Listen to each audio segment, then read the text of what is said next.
অসম গ্ৰন্থমেলা।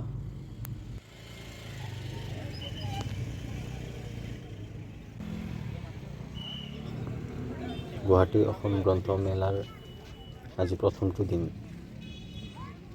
খানাপাৰা পশু চিকিৎসা মহাবিদ্যালয় খেলপথাৰত গ্ৰন্থমেলা।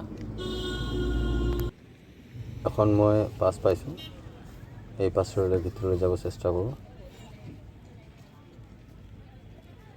আহোঁ।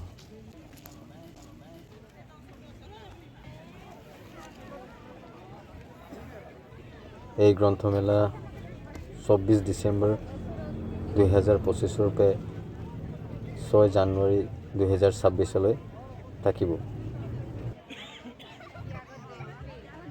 গ্ৰন্থমেলাত দেশ বিদেশৰ 135খনকৈ বিপণীৰ অংশগ্ৰহণ হৈছে। ইয়াত নতুন পুৰণি গ্ৰন্থ ক্ৰয় কৰা দেখা পোৱা গৈছে। কিন্তু বিশেষকৈ জুবিনদাৰ ওপৰত লিখা কিতাপবোৰ চবৰে মন আকৰ্ষণ কৰিছে। যুৱ প্ৰজন্ম জুবিনদাৰ গানৰ কিতাপ ক্ৰয় কৰা দেখা গৈছে।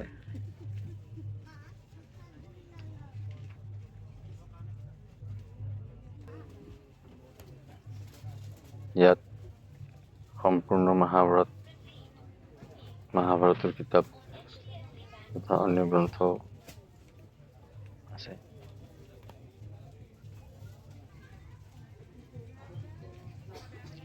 জুবিনদাৰ কিতাপৰ পিছত দেখা গৈছে যে সৰু ল'ৰা ছোৱালীৰ ছবি থকা কিতাপ বেছিকৈ ক্ৰয় কৰা দেখা গৈছে। বিভিন্ন ধৰণৰ মেথছৰ কিতাপ, বিশেষকৈ ছবি থকা, যাৰ বাবে সৰু ল'ৰা ছোৱালীৰ আকৰ্ষণ হৈছে।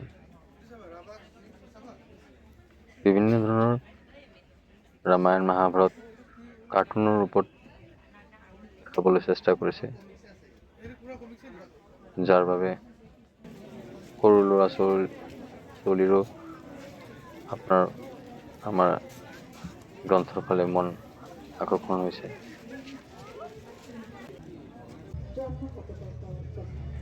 খুবেই সুন্দৰ মেলা পৰিৱেশ। চাৰিওফালে মানুহ খুবেই উৎসাহিত।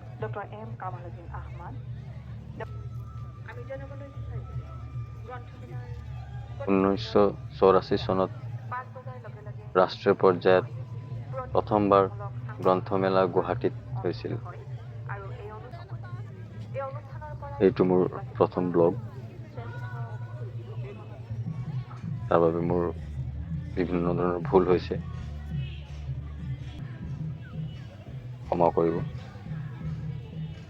চেষ্টা কৰি আছোঁ, আশা কৰিছোঁ মোৰ যিখিনি ভুল হৈছে তাৰে ক্ষমা কৰিব আপোনালোক। আৰু এইখন ফুড কৰ্ণাৰ।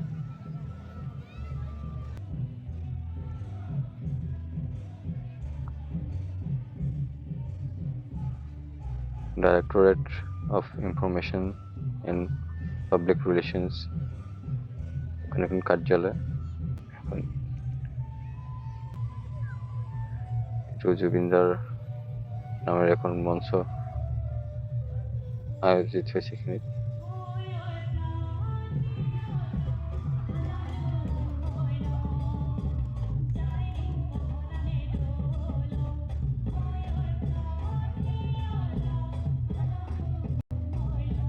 খুবই সুন্দৰ পৰিৱেশ।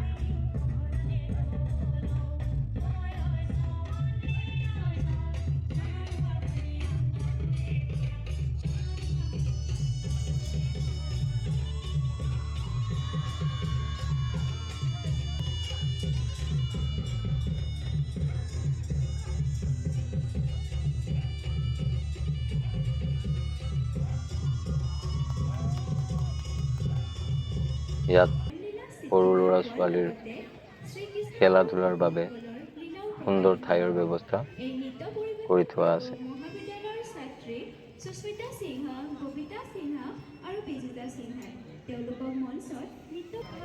বিভিন্ন ঠাইত চেলফি কৰ্ণাৰ দেখা পোৱা গৈছে।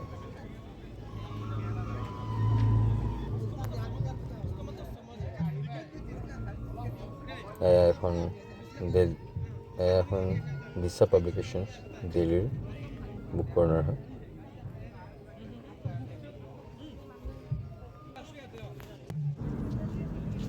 এয়া এখন আৰু চেলফি কৰ্ণাৰ।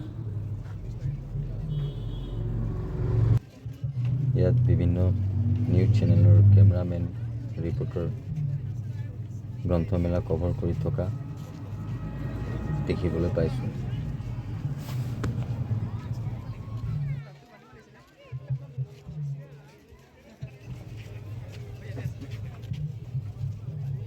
চ' গাইজ, এয়া অসম গ্ৰন্থমেলা 2025 আমি চাবলৈ পালোঁ। ইয়াতে সুৰক্ষাৰ বাবে আৰক্ষী জৱানো আছে, গতিকে আমি বহুত শান্তিভাৱে আৰামত চাব পাৰোঁ। বহুত সুন্দৰ পৰিৱেশ আছে, কোনো অসুবিধা নাই। ত' আজিৰ কাৰণে এইখিনিয়ে।